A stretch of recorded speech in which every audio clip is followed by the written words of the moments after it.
Bonjour, bienvenue dans cette deuxième partie du fonds d'expertise Texol. Je ne l'ai pas fait sur la première partie parce que j'étais un petit peu désemparé devant l'aspect tellement flagrant et surtout il est très difficile d'expliquer l'inexplicable. Très difficile de démontrer des choses tellement grossières comme ce que je vais vous montrer et qui se trouve être en fait la dernière page du rapport réalisé donc le 28 septembre 2014 par Texol. Point numéro 6 s'appelle les mesures urgentes pardon, à mettre en œuvre. Euh, Là, si ça défile un peu trop vite, par contre, vous pouvez appuyer sur la touche espace de votre ordinateur. Ça bloquera l'image, et puis vous rappuyez sur la touche espace, et là, ça fera repartir le petit film. Là, vous pouvez lire quand même pas mal de choses. Dans un premier temps, pour pouvoir faire fonctionner la centrale, il est absolument nécessaire de faire intervenir ERDF pour mettre en service le point de livraison, etc., etc., etc. Enfin, bon, je vous laisse lire. En fait, j'ai l'impression d'être dans un restaurant où j'ai un nom de plat qui est très compliqué, puis en fait, au final, quand le plat arrive, c'est de la purée avec des saucisses. En fait, c'est quelque chose de très simple.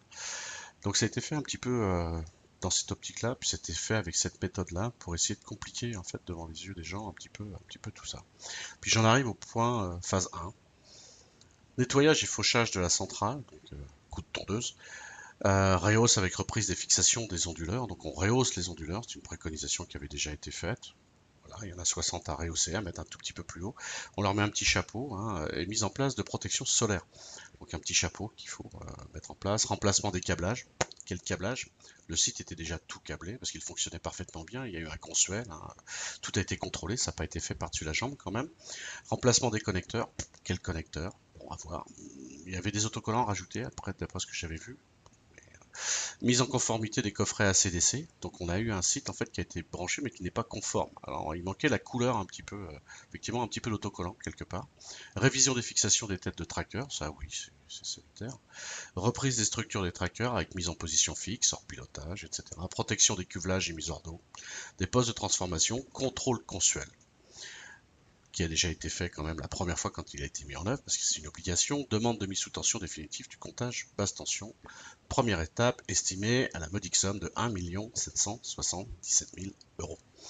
Alors je vous fais remarquer quand même que cette première étape ne parle pas de remise, enfin d'achat de matériel, enfin de panneaux solaires, de machin. Non, non, c'est on remet à niveau, on nettoie, on fait voilà, 1 777 000 euros. Donc nettoyage et fauchage de la centrale, qui est quand même le premier point. Donc c'est un coup de tondeuse. Alors, quand on regarde les images que vous venez de voir, effectivement, ça, j'ai pas vu de bananier, moi j'ai pas vu de choses comme ça, mais bon. Rehausse avec reprise des fixations. Donc, passer de la partie mécanique un peu, hein, on va rehausser, puis on va mettre un joli chapeau au-dessus. On avait fait chiffrer ça, je crois, à une certaine époque, parce qu'on voulait le faire, il y a 3 ans. Ça coûtait à peu près une centaine d'euros par onduleur, donc il y en avait 70 à peu près, parce qu'il y a du 20 kW, du 15, du 17. Bah, ça fait 7000 euros. Voilà, à peu près, hein. Mais ça, je peux vous envoyer les devis, il n'y a pas de problème. Remplacement des connecteurs, enfin, quel connecteur? Enfin, voilà, déjà, c'est quand même relativement vague. Mais surtout, c'est 1 777 000 euros.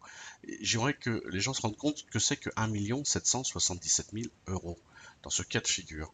Donc 1 777 000 euros, c'est 3,6 mégawatts de panneaux solaires livrés sur le site aujourd'hui, c'est-à-dire à peu près 3 fois la puissance actuelle qui a été livrée.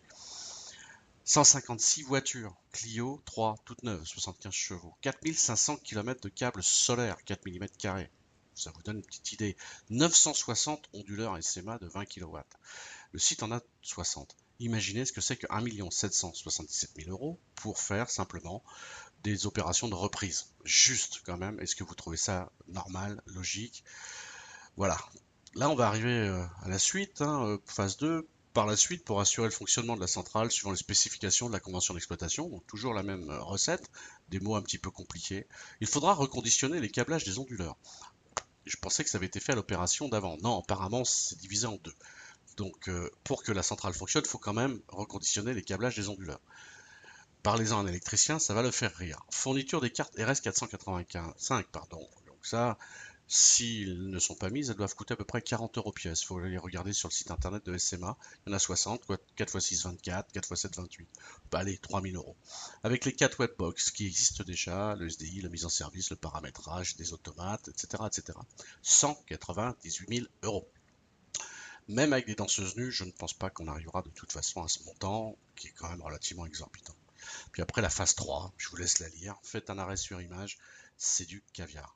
337 000 €. Il faut savoir que pour toutes ces phases-là, il y a des choses qui concernent les suiveurs solaires. Les suiveurs solaires ont été réalisés par nous-mêmes, ont été développés par nous, la carte électronique par nous, les moteurs par nous, avec nos fournisseurs. Donc nous sommes les seuls à pouvoir répondre aujourd'hui sur ces produits-là. Concernant éventuellement le coût de leur remise en ordre et combien. Mais ce qui est assez amusant, c'est que Monsieur Sori ne m'a jamais appelé pour me demander un devis, de savoir combien éventuellement est-ce que cela pourrait coûter.